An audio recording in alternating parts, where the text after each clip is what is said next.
Today we will guide you how to use Google Voice Control Water Timer.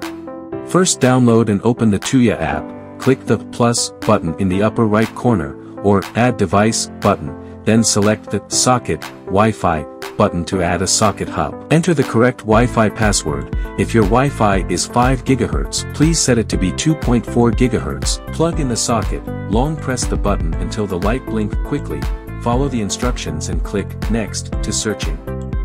If the light blinks slowly and enter the AP mode, you can also follow the instructions to pair, or continue to long press until the flash. The irrigation hub is connected. Select the irrigation hub and click Manage Added Devices to go to add more devices.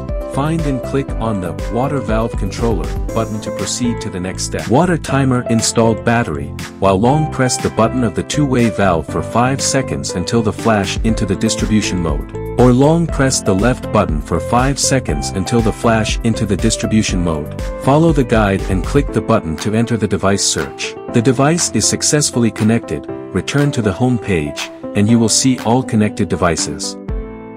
Open the Google Home app. Select Works with Google under the Settings page. Search for the Tuya app and click on Agree and Link to link it. The device is successfully connected. You can choose the device's home and location one by one.